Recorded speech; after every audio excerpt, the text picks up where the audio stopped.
Hello Sangamitra, welcome to today's session. Hello, good evening. Good evening. So I'll be starting today's session. Today's session would be the week 9 of our problem solving session.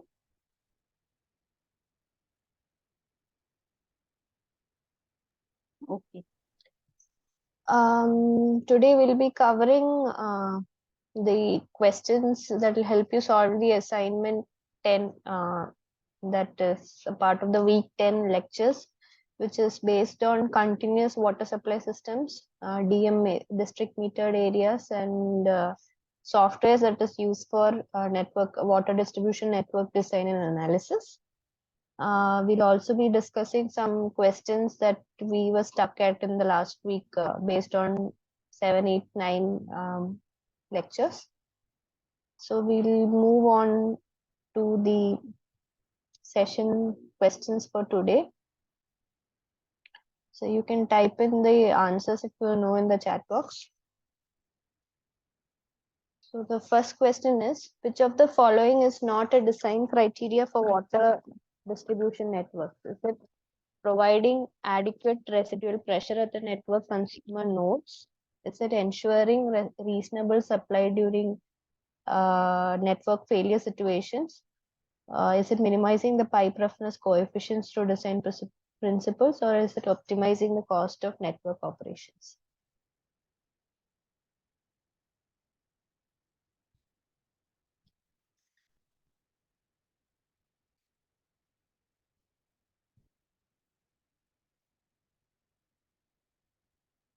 Sangamitra, since you're the only person here right now, maybe you can keep your mic on and respond vocally if that's not a problem with you, or if you're not comfortable with it, you can type in your answer or whatever it is.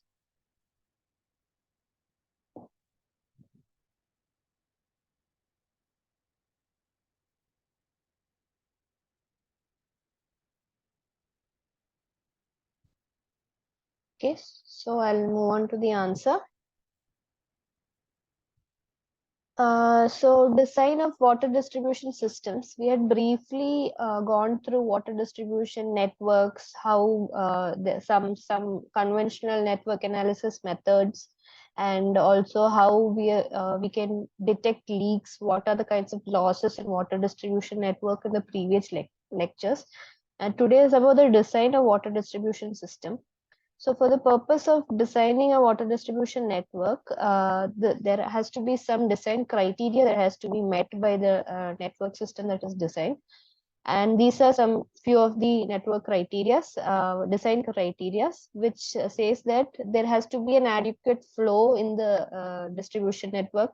The flow should have sufficient pressure and velocity. Secondly, the network should be made in such a way that you can expand it in the future, or you can conduct future extension works in the network. Thirdly, even during situations where there is maintenance, or if there's a fire event and water has to be taken from the network, or if there's a failure in the network system, there is some glitch in the network system. Apart from that small area where the repair or maintenance is happening, or apart from the requirement of water supply for fire events, the other places should also get some reasonable amount of water, even if such situations are arising. So there has to be a reasonable supply even during uncalled for situations. Fourthly, the operational cost has to be optimal. Fifthly, the materials with which the network system, like the pipes, the valves, the joints, all this have to be good quality. It has to be durable, and it has to be having a good life during for this network system. Then the next one is we have to be able to set up a network of valves, because we studied about district metering areas. So in order to uh, for the purpose of isolating a huge network, we have to be able to place valves appropriately so that we can cluster it into small parts and convert it into small parts. A big network can be converted into small parts, and for that we have to set a network of valves also.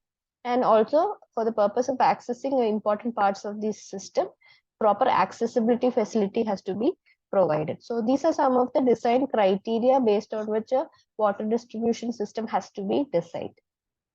So this question was, which of the following is not a design criteria for water distribution networks? And providing adequate residual pressure at the nodes is the design criteria. We have to ensure a reasonable supply during network failure situation is also a criteria. Minimizing the pipe roughness coefficient is not it is not a design criteria for a water distribution network, maybe for pipes, maybe deeper into the design, but majorly this is not required to be met when this is not a design criteria for water distribution network. Optimizing the cost is also a design criteria. So once again, if you're going through that, it should be able to, the cost has to be optimal. A sufficient amount of flow should be taken care of. Pressure should be sufficient. Velocity should be sufficient. Reasonable supply has to be provided when there are uncalled for situations like fire events or a repair situation. The network materials have to be durable. We should have a proper walled network provided for zoning purposes. So these are all the some of the criteria for criteria that need to be met while designing a water distribution network. Moving on to the second question. An advanced approach for the design and maintenance of water distribution network is. So in the previous lectures, we had talked a lot about conventional methods. So what are some of the advanced methods in the design and maintenance of water distribution is the question. There are 4 options given and you can type in the correct answer if you know the answer.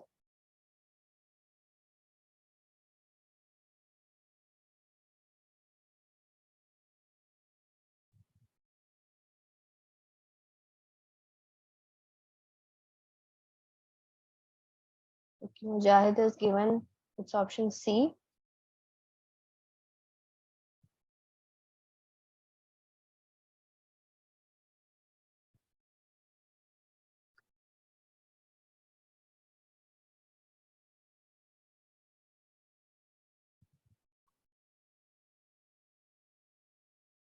Okay, we'll move on to the explanation.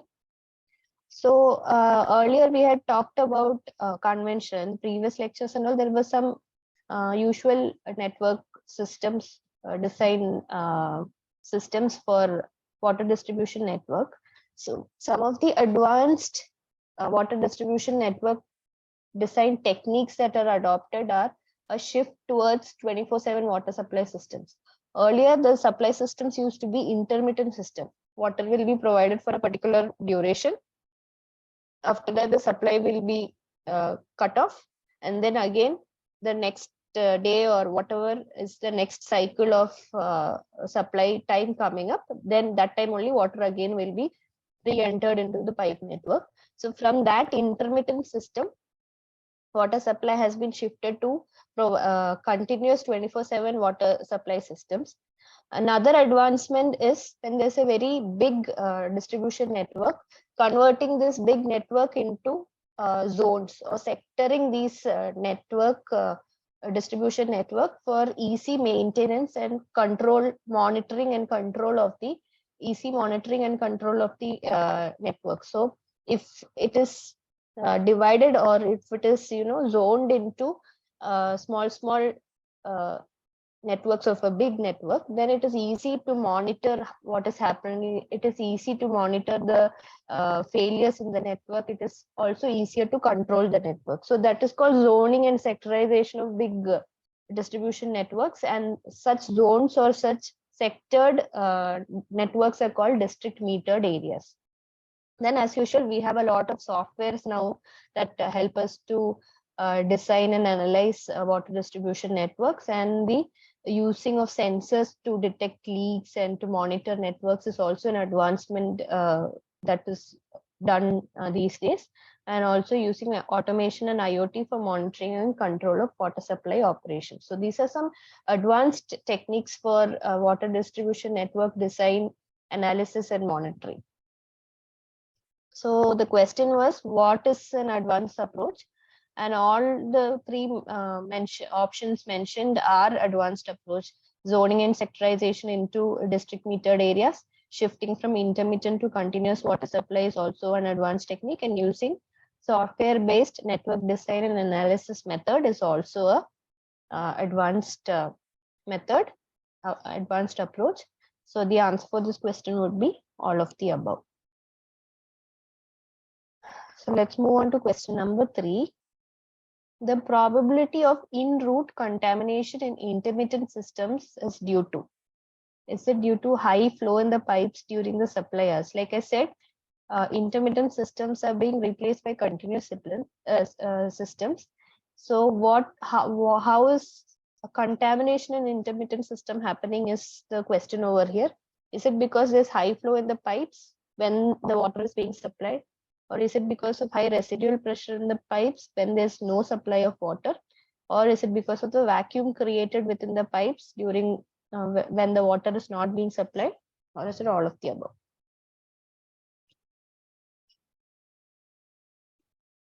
Those of you who have joined newly, you can type in your answers in the chat box if you know them.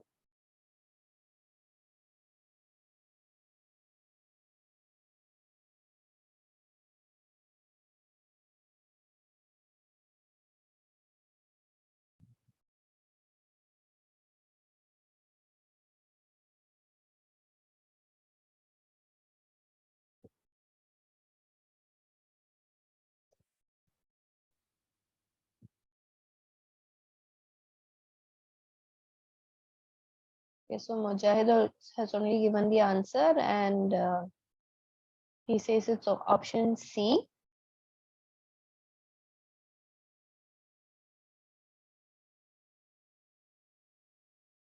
Okay, let's move on to the explanation for this. So you can see in this picture, you can see the two systems. One is the intermittent system and one is the continuous system. So what happens in an intermittent system is water is supplied at a particular time, then the supply is stopped. That time this pipeline becomes empty. So when the pipeline becomes empty, there's a suction that is created which will suck in all the contaminants that is available in the surrounding soil or water water in the soil. So all these contaminants will enter into this pipe, and next time when water enters, it will mix with the water and the water will get contaminated. But in case of a continuous supply, the advantage is the pipelines are always pressurized. So because of that, the outside contaminants will not be able to enter the system. So one of the major disadvantages of the intermittent system is contamination from surrounding materials into this pipe. So our question was, in-route contamination in intermittent systems is due to majorly the vacuum created within the pipes during non-supply hours. So that's the answer for this question. It's option C, vacuum created within the pipes during non-supply hours. Now moving on to the fourth question. What is a pressure managed area? We saw what district metered area is. The question here is, what is a pressure managed area? Is it a hydraulically discrete area within a distribution network provided with a pressure control device? Or is it a hydraulically discrete area provided with emergency storage tanks? Both option A and B. Or is it a hydraulically discrete area with less than 5,000 consumers in dense urban regions?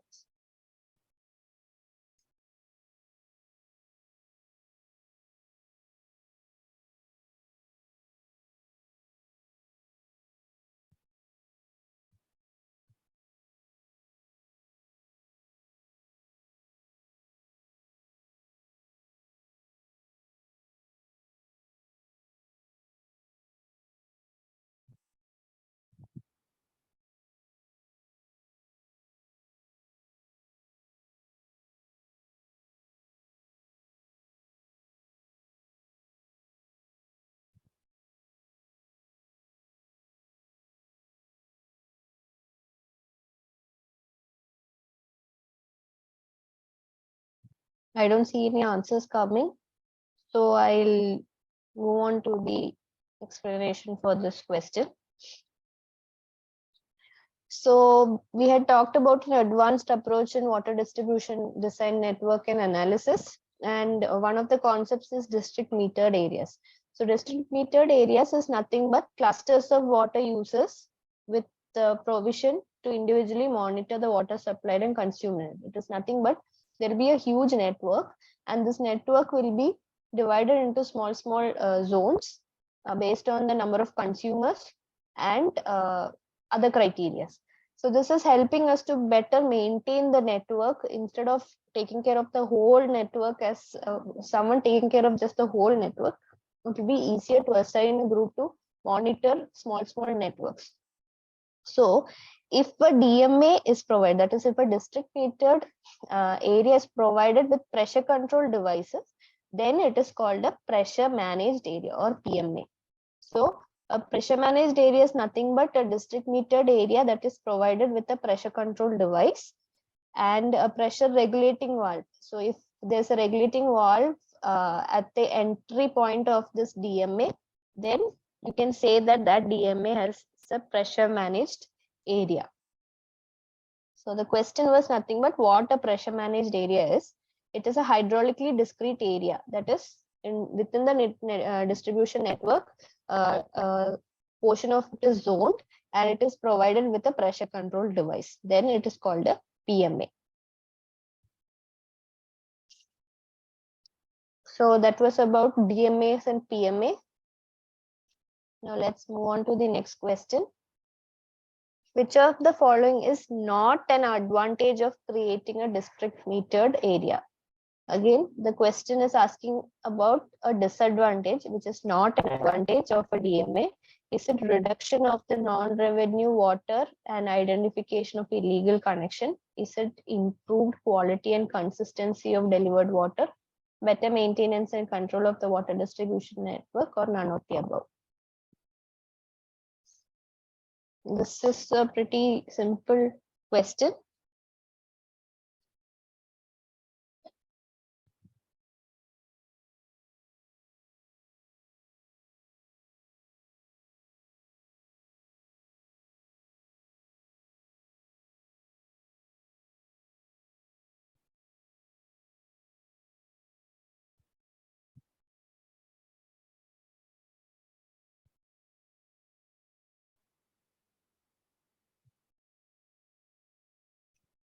Okay, Alex and Mojahid has given answers.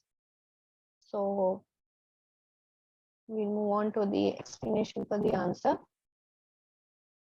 So some of the benefits, we are talking about some of the disadvantages in the question. Some of the advantages of district metered area is it is improving the water supply in quality as well as in quantity. Quantitatively measuring the water and also qualitative analysis of the water is easier to do with a DMA. Not only that, it is ensuring a consistent supply of water to the users. When the network is converted into DMAs, you have an advantage of ensured consistency in the supply of waters. Second advantage is it is reducing the non-revenue water. That is, it is reducing the losses, non-revenue losses, non-revenue water we had studied in the last class. It is reducing those water losses, and also certain illegal connection when water is used illegally or when there are leakages. This can be easily identified if a big network is converted to small network. Flow information is also periodically monitored to access the real losses accurately. So real losses, apparent losses, all can be reduced with a DMA.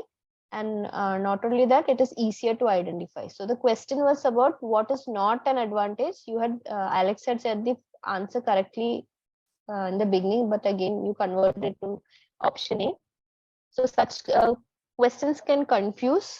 So always be aware of what they're asking in the question. Here they're asking about a disadvantage, but none of these options are talking about any disadvantage. All of them are advantages of the DMA. That is reduction in the losses, identification of illegal connection, improved quality of water delivered, improved in the consistency of the water delivered, better maintenance and control of the water distribution network. All these are advantages of DMA. So here the option D, none of the above, is the right answer.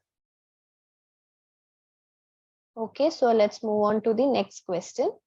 Identify the correct statement concerning DMAs.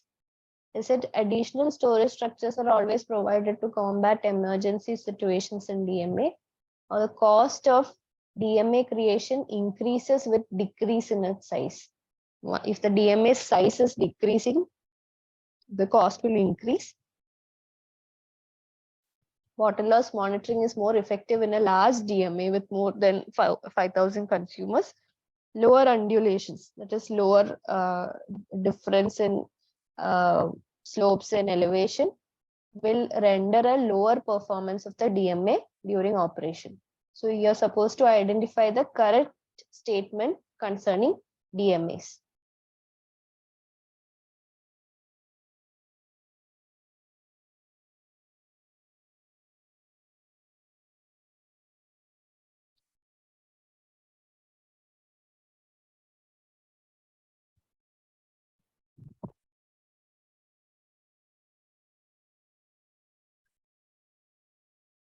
So you can think about it.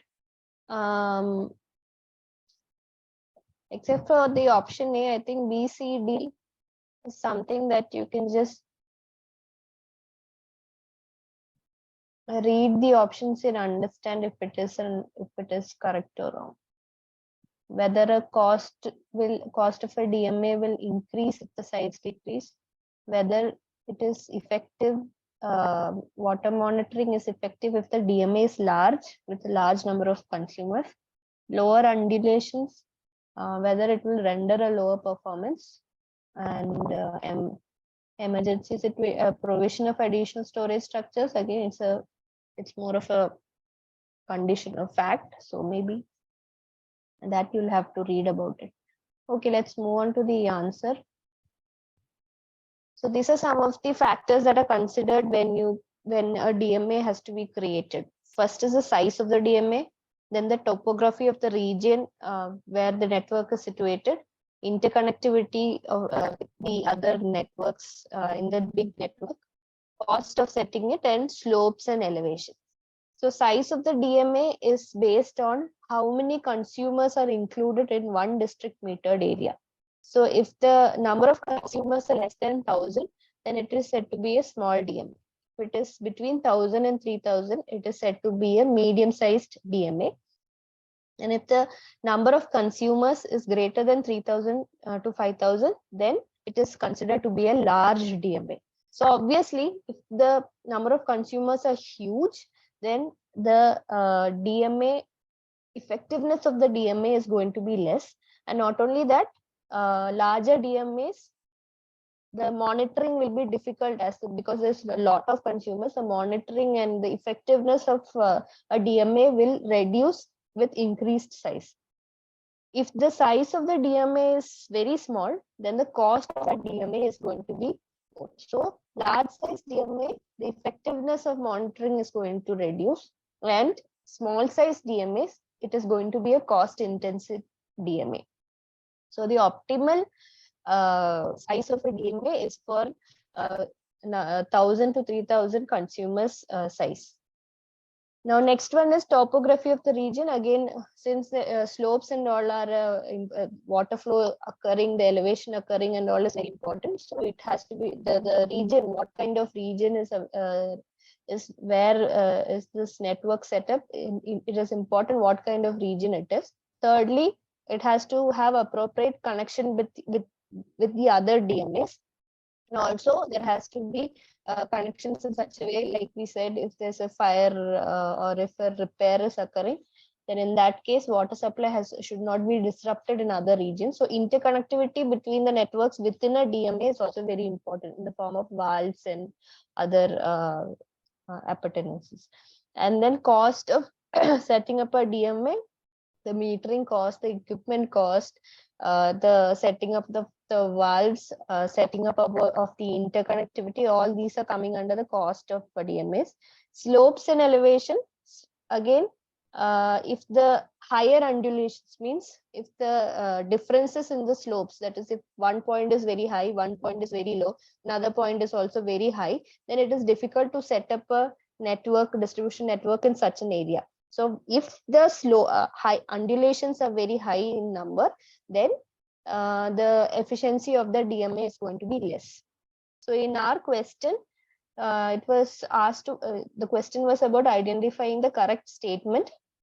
Here, additional storage structures are not provided to combat emergency situation. Instead of that, we're going to provide valves and other pressure controlling devices for taking care of such emergency situations. There are no emergency storage structures involved in DMAs. Secondly, the cost of DMA increases or decreases in size. That is a correct statement. The third statement, water loss monitoring is more effective in large DMA, is wrong. It is effective when the DMA has a size that consumes 1,000 to 3,000. More than 3,000, which is a large DMA, the effectiveness in monitoring the network is going to be less. Again, higher undulation is going to render a lower performance of the DOA, not lower undulation. Lower undulation means that region is almost flat. There is no much differences in the elevations or slopes. So it's almost flat region, and in such regions, DMA is more effective. The performance is more enhanced if the region is more flatter. So that was about this question. Let's move on to the 7th question. Okay, before moving to the 7th question, let's just go through some of the softwares available for modeling, analyzing, and designing water distribution networks. And 2 softwares are being taken in the lecture. Some details of that are there in the lectures, which is EPANET and WaterGems. There are also a couple of other softwares called Loop, STANET, Aquis, CADAFlow, Jaltandra, WaterCAD, PipeFlow Expert, and InfoWorks WS that is used for water distribution network analysis and design. So EPANET and WaterGem is being covered in the lectures. EPANET is a open source software, while WaterGems is a paid software. In EPANET, Loop and Jaltandra are open source softwares. They are free softwares, whereas WaterGems, WaterCAD, PipeFlow, InfoWorks, CADAFlow, they are all commercial softwares. I don't know much about STANET and Aquis. I wasn't able to get any details on them. But here, except for EPANET, Loop, and Jaltandra, the other ones are all commercial software. Now, EPANET, like it is mentioned, it is an application for modeling drinking water distribution systems. And WaterGems is also another software for distribution networks analysis and modeling, analysis, and design. So in EPANET, the network is going to look something like this. This is how we will be able to model a distribution network. So here you can see black dots, which are the junctions where the pipes are connected. The connecting point are these black dots. They are called junctions or nodes. Then these lines are the pipes. Again, if you see, there are some in between these pipes, there are some elements given like PRV, PMP, and all. This PRV stands for valves. Valves are provided in between this pipe. So this is represented by PRV, or there are some notations for elements of valves. Then again, you can also provide pumps over here. That is the notation here is PMP. Reservoirs can be provided. Tanks also can be provided. So some of the elements of EPANET are the following: junctions or nodes. Like we had seen, when 2 pipes are connected, the connection point is called junction or a node. You can see the explanation here, where links join together and water is entering or leaving the network. Then pipes are the links that are connecting 2 nodes. Then tanks are nodes where you can assign a storage capacity and volume. You can assign that this much is, it can store this much of water, and you can also assign the volume of the tank that is at that point. Pump is again an element that will help if water is flowing, and it can in part you can apply some amount of energy into that water through this element called pump, and valves are again for controlling the pressure and flow. So when you're providing one junction, or when you're clicking and creating one node, the input that is required to be provided are the coordinates of the node. What is the location details of the node? Then the elevation at which the node is placed, and what is the demand and initial quality of the water at that node. And once the analysis is done, if you click on that node, the output you can obtain if you click on that node is the hydraulic head, pressure, and water quality. So in the coming few questions, it is required that you know what junction is what are the elements of EPANET junction: pipes, tanks, valves, and pumps, and what are the inputs and outputs for all these elements. We'll just go through once or twice, and then we'll move on to the question. So like I was saying, for junctions, you have to give the coordinate information, elevation of it, demand at that node, and the initial quality of water. And as output, you can get the hydraulic head, which is nothing but the pressure head plus elevation head, the pressure of the water at that point, and quality of water at that node.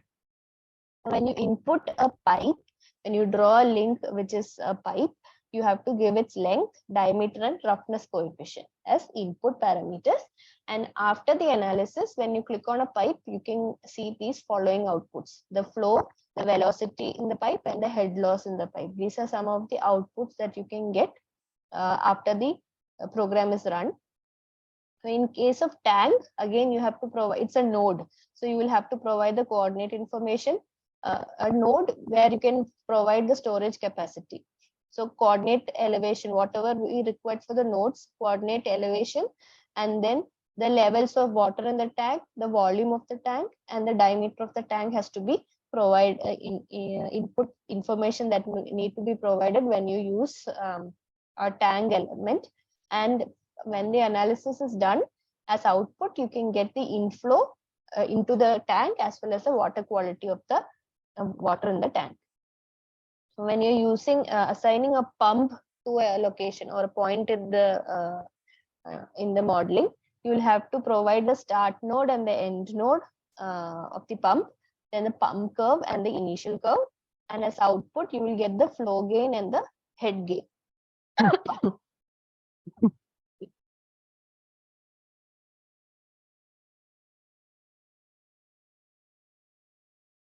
Then again, for valve data, again, you have to provide the start node and the end node, the diameter of the valve, the setting of valve, status of valve, and you will get flow rate and head loss. So we'll go through the input and output once again. Junctions is nothing but the nodes that is between a link or a pipe at the starting and ending of a pipe. And the input information that you need to provide are the coordinates, elevation, demand, initial quality. Output, you can get the hydraulic head, pressure, and the water quality. When you're providing the pipe as an element, you have to provide its length, diameter, and roughness coefficient. And as output, you will get the flow, velocity, and head loss. In tanks, you're supposed to provide the coordinates, elevation, the volume, the diameter, as well as levels of water. And you will get the inflow rate of the into the tank as well as the water quality in the tank. When you're providing the inputs for pump, you have to mention the start node, the end node, a pump curve, and an initial curve, and you'll get the flow gain and the head gain at the end of the analysis.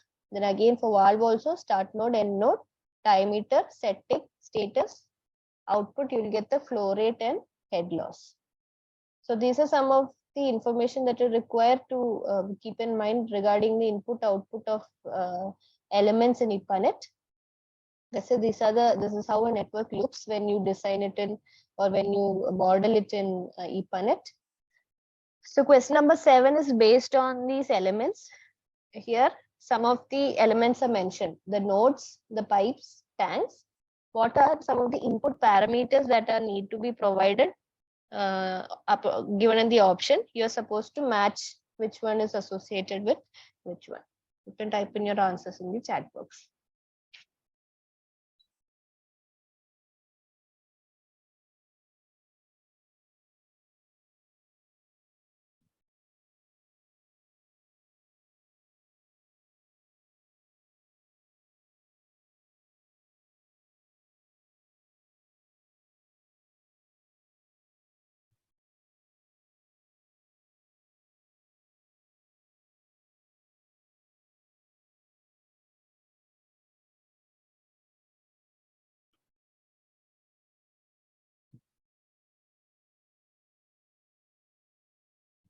Mujahid has given B. Even others can also try.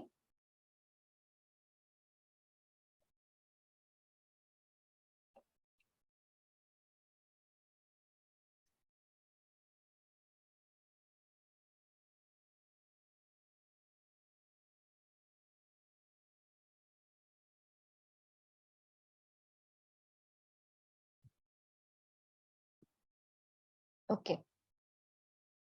So the answer for this question would be option B. The input for junction will be the consumer demand. One of the inputs for junction is demand. Then one of the input for pipes is roughness coefficient, and for tanks is volume. So here you can see input parameters for junctions are coordinate, elevation, demand, and initial water quality. Input for pipes is the length, diameter, and roughness coefficient. Input for tank is again coordinates, elevation, the level of the tank, volume of the tank, and diameter of the tank. So option B is the right answer in this case. Okay, so we'll move on to the next question. Which of the following may be obtained as an output while designing a water distribution network model using a standard hydraulic simulator? So when you're using a software that were mentioned in the early slide, what are the kinds of output that you can obtain is the question. Is it flow and velocity in pipe sections? Is it the hydraulic head and pressure at network nodes? Can we get the flow gain and head gain in pumps, or is it all of the above?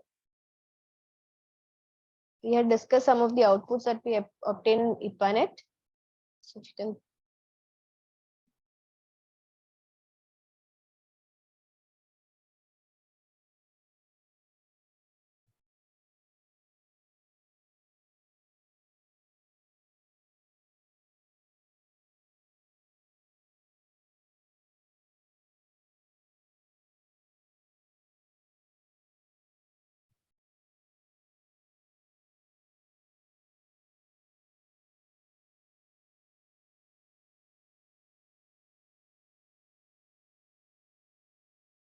okay, yeah, okay. Mujahid, Sangamitra, Alex Putty all have given the option B.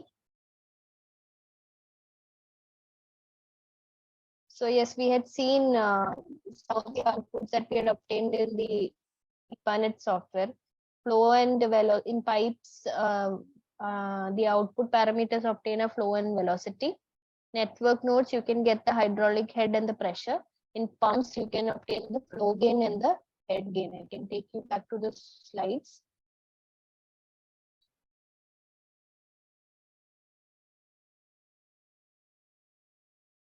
So you can see at junctions or nodes, you're getting the hydraulic head and pressure. Pipes, you can get the flow velocity and head loss. In tanks, you can get the inflow and water quality. In pumps, you can get the flow gain and head gain. And at valves, you can get the flow rate and head loss. So all these outputs are possible when we use a standard hydraulic simulator, which is out of which EPANET is also one of it. So the answer for this question would be option D, all of the above. Let's move on to the next question. Here, you are asked to identify a false statement regarding water quality simulations in EPANET. Right now, we discussed what we discussed are some of the elements in while we model a network. In those elements, what is the kind of input that we require to enter? What is the output obtained? We're moving on to the water quality simulations in EPANET software. What is a false statement? And water quality simulation in EPANET is conducted to model the waterage and predict chlorine residuals, or modeling the growth and decay of multiple contaminants is not supported by the quality simulator. There is absolutely no procedure available to model the growth or decay of interactive contaminants using EPANET, which is a false statement out of this.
Okay, so we will move on to the solution.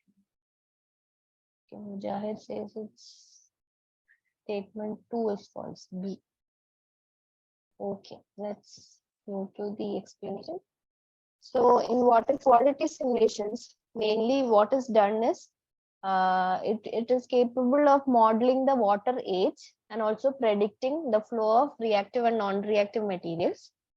Secondly, it can predict chlorine residues in the distribution system. It can evaluate the module called the internal water quality simulation can evaluate the decay growth of a single constituent. It cannot evaluate the decay of multiple constituents. Of a single constituent, the decay and growth of a single constituent can be evaluated. It can also find out the rate of a reactive material as it grows, track the percentage of flow from the given nodes. There's an extension called IPANET MSX, which is allowing to model the interaction between constituent. Here they said you can evaluate the decay or growth of single constituent. There's an MSX extension that can model the interaction between constituents, but it can only evaluate the decay and growth of a single constituent, not multiple constituents. Storage tanks modeled as complete mixed plug flow reactor and some of the other ways in which water quality simulations can be conducted. So here the question was, what is a false statement? So the first statement is water quality simulation in IPANET is conducted to model water age and predict chlorine residue. This is possible by IPANET. Then second one is modeling the growth and decay of multiple contaminants is not supported. Modeling the growth and decay of a single contaminant is supported by the internal water quality simulation engine of IPANET, but the simulation modeling the growth and decay of multiple contaminants is not supported, although there's an extension that can model the interaction between contaminants or constituents of present in the water. Third statement is there is no procedure to model the growth or decay of interactive contaminants, which is false.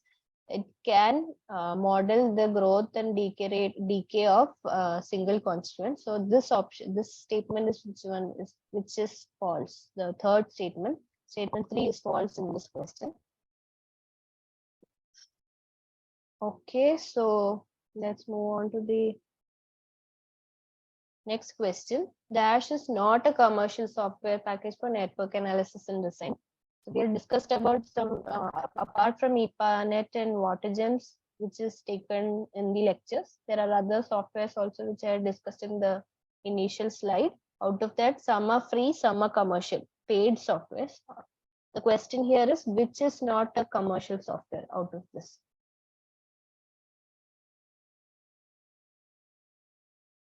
Sangamitra is given D, Mujahid is D, given D. Yes, it's a pretty simple question, doesn't require a lot of time. So yes, your answer is right. Caderflow, InfoWork, and Pipeflow Expert are commercial software. Loop and what was that?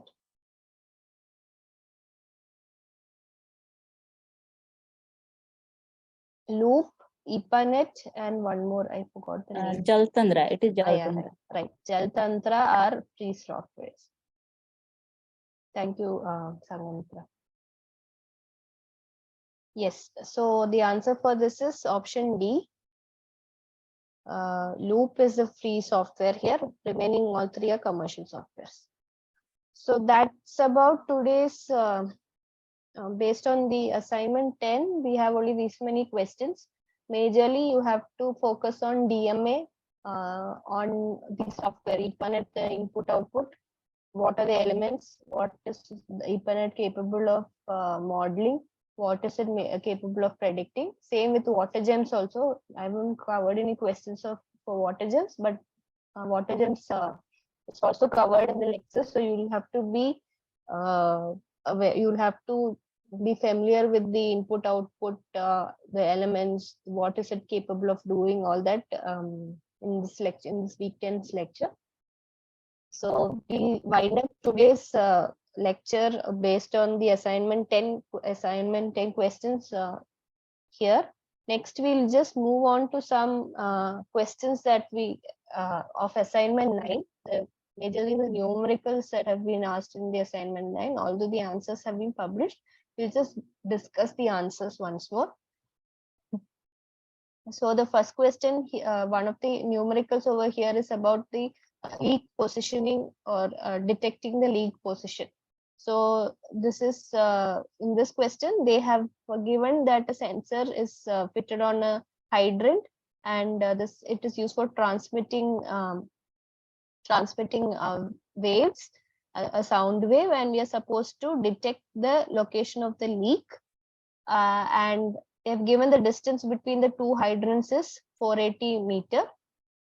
The time difference at which the left sensor is receiving a sound peak after the right sensor is 0.056, and velocity of the pipe has also been given. So let's move to the explanation first.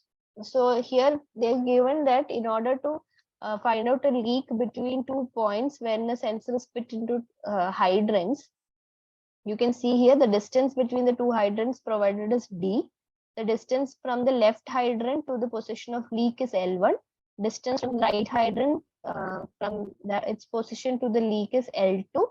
And the velocity of sound inside the pipe is C. And delta T is the time lag. That is the shift in time shift. That is corresponding to the difference in arrival times between the measured leak signals. So when the sensor is sending a wave, what is the difference in time when the sound is being heard is what is given by delta T. So in order to find delta T, the formula that is provided here is L2 minus L1 by C. Now you can see in this diagram, L2 will be D minus L1. So when you substitute that, you get D minus 2L1 by C. So in order to locate a leak from the sensor, that is particularly from this sensor, if you apply this formula, D minus C into delta T by 2, then we'll get the L1 distance from the left hydrant, what is the location of the leak can be obtained using D minus C delta T by 2, where D is the distance between the two hydrants, C is the velocity of sound in the pipes, delta T is the time difference when the sound is heard. So the question in the lecture was about two acoustic installed at hydrants located 400 meters apart, which is D is equal to 400. Left sensor is receiving a sound peak 0.5 seconds after the right sensor. So first it is getting this left sensor is there's a time lag of 0.05 seconds is what they're mentioning in the question. They are asking us to find the location of leak from the left hydrant. So here, leak location from L1 can be found out by D minus C into delta T by 2. That is 400 minus 5200 into 0.05 by 2, which is giving 70 meter. So L1 is equal to 70 meter. L2 is equal to 400 minus 70, 330 meters. Although in the picture it looks a little different with L1 more. Actual value based on this data would be L1 70, L2 330. So for our question, again, time difference they have given us 0.056 seconds. Velocity of sound is 5800 meter per second. Using this formula, D minus C delta T by 2, we'll get the answer 77.6. They have asked to find the location of leak from the starting point of the sensor, which is here from this left hydrant. The formula is giving the location of the leak from the starting point, which is the left hydrant usually. So if they're asking for the right hydrant, you will have to minus the whole distance from this value that you're getting and then give the answer. Now, the 11th question was about UFW, SIV, NRW, finding the unbilled authorized consumption and billed authorized consumption. So they have given system input volume of 30 million liters per day. NRW is given as 12 and UFW is given as 9.6 million liters per day. We are supposed to find out the billed authorized consumption and unbilled authorized consumption.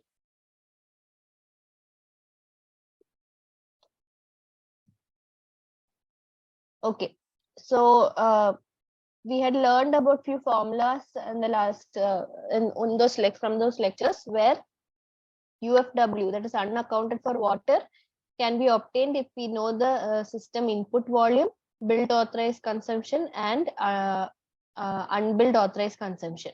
So here the question asked us to find the billed authorized consumption, but we don't have, we have UFW, we have SIV, we don't have UACs. But here in this formula, if you see, all the data is available. NRW is given, SIV is given. So from this equation or from this relation, we can find out BAC, which is SIV minus NRW. System input volume given is 30 million liters per day, and non-revenue water given is 12 million liters per day. So when you minus those two quantities, you will get 18 million liters per day. That value, if you substitute in the first relation, SIV we know, now we know BAC, and you also know UFW, which is 9.6 million liters per day. Using that relation, you can find what is UAC. It is important that you keep in mind these both relation. This first one is giving a relation between the billed authorized consumption and unbilled authorized consumption and system input volume. The second relation is based on the real losses and apparent losses. So they can also ask you, they can give you the real losses and apparent losses and ask you to find the UFW, or anyway, this thing can be shifted in any manner. And it is important to keep this percentage relationship also important. Then again, NRW also the same way. So this is how this question has been solved, the 12th, 11th and 12th question. Again, the 13th, 14th and 15th question. They have given us a residential complex with water meter installed at mains showing 800 kiloliters per day of domestic water consumption. And they're saying that the meter installed is found to record 10% less flow than actual. So this 800 kiloliters per day is a faulty measurement, and the faulty measurement given is actually 10% less than the actual flow. So if we need to find the actual flow, we will have to add on 10% of this value into this. Now they are also saying there's a leak detected at this rate, 2.4 meter cube per hour leak is detected. And we have been asked to find out the total input volume. What is the system input volume? They have asked to find out what is the apparent loss. They have also asked us to find what is the total water loss percentage. The percentage of real loss plus apparent loss is what is asked in the last question. So let's go see how this is solved. So like they have mentioned in the question, 800 kiloliters per day is what is shown in the meter. That is only 90% of the actual flow. 10% less value is being recorded in the meter. So in order to find the actual flow, we have to divide the faulty flow divided by 0.9%. You will get the actual flow. So actual flow is 888.89 kiloliters per day. So actual flow means it is actually giving us the measurement of the meter that is shown in the meter, as well as whatever water that is leaked also. So some water is getting leaked, and that is why a less meter display is given. Now apparent loss is equal to the actual flow minus the meter display. That is, what is the system input volume minus what volume of water is leaked is giving us the apparent loss. If you remember the definition of apparent loss over here, you can see that real losses are the losses till the point of customer meeting.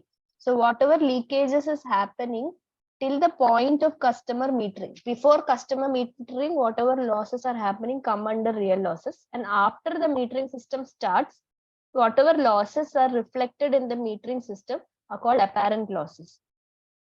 So in this, all input, output, customer meters, illegal theft, all this will be coming under apparent losses. So here we can calculate the apparent loss by minusing the actual flow and the meter display, which is 88.89 kiloliters per day. Now, what are we supposed to calculate? The real loss. So that we found out what is the actual flow, and no, we haven't found out the actual flow. Okay, we have found out what the apparent losses, which is 88.89. Now, to calculate real loss, they have given us one value. 2.4 meter cube per hour is the rate at which water is going leaked. So that is, if you know, if you actually multiply that value with the with the time, you will actually get what is the quantity of water that is being leaked. So what is the real loss over here? If you multiply 2.4 with 24, that is, it's per day calculation. This value is in per day. So when you multiply 2.4 into 24, you will get it is 57.6 meter cube per day. So converting that to kiloliters, you will get 57.6 kiloliters per day of water is the real loss that is happening. So what is the total loss? The apparent loss also we have. The total real loss will also we have. So this, the sum of both of this will be the total loss. Now, what is the total input volume in the system? We know the actual flow and we know the apparent loss. That is what gives us the system input volume. Again, if we go back to the, sorry, I think it's not the system input volume they are asking, it's the total input volume they're asking. System input volume is from the metered connection, whatever water you're getting is the system input volume. My understanding is right. Yeah. So the total input volume will be the actual flow that is happening plus the apparent losses, which is 946.49. Now they're asking us to calculate the loss percentage. Again, we calculated what is apparent loss. We also calculated what is real loss. Adding that, we'll get the total loss in volume. In order to calculate the percentage, you're going to divide the water loss by the total supply, which is found out as 946.49. And the water loss volume that we found out is 146.49. When you divide this by this, you'll get the percentage. So again, here it is the relation between the loss, where the losses. Here in this question, something we can take back from this question is the till where is the real loss and apparent loss. That is, the real loss is until the metered connection. Apparent losses, whatever losses is occurring after the metered connection is coming under apparent losses. So this is one really confusing question. Okay, so in assignment 8 last week, there was some discrepancies in the answers that we again Sangamitra tried. I only know about her, and then again I also tried, and we got different answers. I think probably it's because they have taken the velocity in this question, which is provided as 3.5 meter per second. Instead, they have taken it as 0.35 meter per second. So I think the differences in answer is because of that. When we use 3.5 meter per second, we're getting 71.33 meters as the answer. So that is one thing that happened, which is why the answers were not relating. Again, in moving on to assignment 7, we had discussed about, again, there was a question where I was also getting a different value. Sangamitra was getting a different value. That is probably because I didn't take it in, I didn't convert it into, I don't know, the dry weight of the solids. There was some difference in the consideration of units. I had taken it in the form of meter cube only, but here they have converted it to liters and then done the calculation. So it must be probably because of that we got this answer. This again was solved in the last class. This was one question which we were not able to get the answer.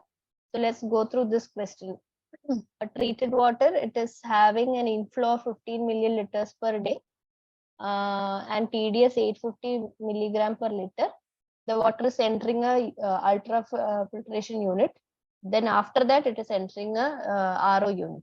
In the ultrafiltration unit, it is treating 100% of whatever water is coming inside, it is treating it, and it is removing 25% of the TDS from that. And after that, from UF, when the water enters the RO, 96% of TDS is removed, but only 77% of water that is entering into the RO is being treated and rejected. So in reject will consist of 23% of the water and 96% of the TDS in it. So first they asked to find out what is the TDS level in the RO treated water, and next what is the TDS in the RO reject. So in order to find that out, we found out what is the TDS in the of the UF reject. You have outlet water, whatever water is entering into the RO, what is the TDS in that? So they are saying that 25% of TDS is removed. Since full of water is entering, we will find out 25% of 850. We got it as 6. Sorry, that is being removed. So what is remaining is 75% of 850, which is 637.5 milligram per liter. So that is the amount of TDS in the water that is being treated by the UF. Now that water is entering an RO. So RO will be having 637.5 milligram per liter of TDS in it. Now TDS level in the RO treated water is, they're saying that 96% TDS is removed. So only 4% of TDS is remaining. So 4% of 637, 25.5 milligram per liter of TDS is there in the RO treated water. Now inflow to the RO is 15 million liters per day because full 100% of the water is entering RO also. Outflow from the RO is only 77%. So 77% of 15 will give us 11.55 MLD. Now reject from the RO, again in terms of flow rate, 23% of the water is being rejected. So it is 3.45 million liters per day. Now in order to find the TDS in the RO, we have the TDS in the UF, that is 637.5 milligram per liter into 15 million liters per day, which is the TDS in the UF that is rejected, which is the inflow, TDS inflow into the RO, and TDS level in the reject. These two values are going to be the total of the TDS of the water that is entering the RO. I know it's a bit confusing, but if you sit and go through the answer, you will be able to understand. So that is calculated by minusing the input minus whatever is available in the UF reject, which is actually entering into the RO, divided by the RO outflow in the reject. We'll get the TDS level in the reject. I understand this question is a little confusing, but then again you have to be able to visualize what is there's a UF, there's an RO, water is entering the UF. When that water enters, 100% of the water is entering from the filtration outlet unit into the UF, and then from there 77% of water is only entering. So you have to calculate separately what is the inflow, outflow. You also have to calculate separately what is the TDS in the water, what is TDS in the reject, again what is the TDS in the treated water, what is the TDS in the reject, again when this is going into RO, what is the TDS in the water, what is the TDS that is being rejected, what is the TDS that is being permeated. All these things you have to familiarize, and this can be possible if you keep doing a lot of problems. Probably in the next session I'll try to involve numericals more. If the solutions are in the form of a line diagram, then it will be easier to understand actually. Right. What inflow is coming, calculations will be exactly in the line diagram. So. Right. I'll try to formalize, if possible. I'll try to do that, and maybe also include some numericals in the coming sessions that we have covered from the beginning. Anyway, the sessions are going to be ending soon. So we'll work out on numericals which are like difficult like this. And I'll try to we'll try solving such problems more. That will be good for all of you. So that's it for today's session. If you have got any doubts, you can stay back or you're free to use the session.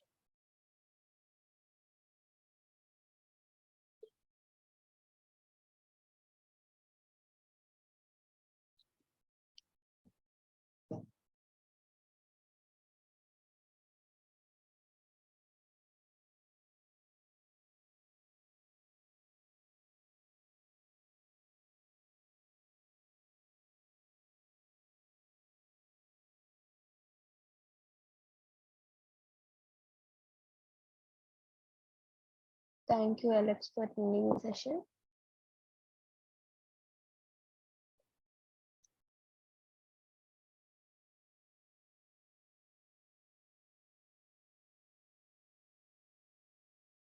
Thank you, Mujahid.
Hi, Sandhya, you have any doubts?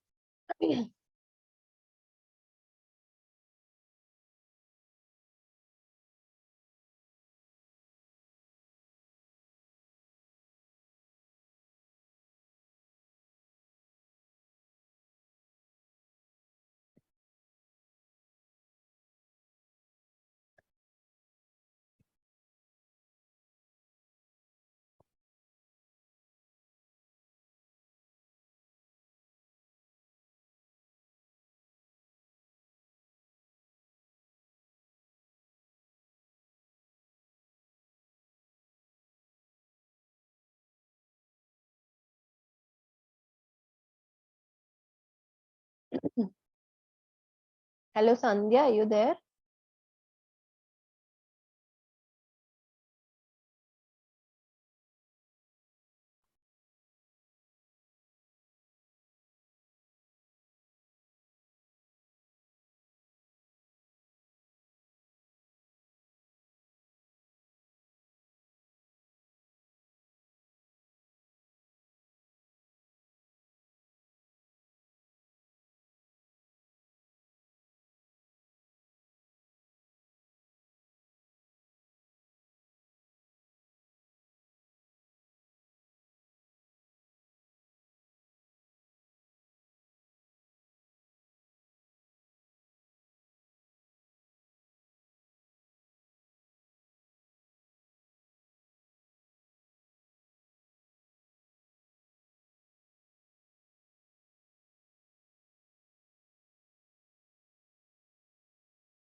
Hi Sandhya, are you there? Do you have any doubts?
Okay, so we'll end the session for today. Thank you everyone for attending the session and have a good evening. Thank you. Bye bye.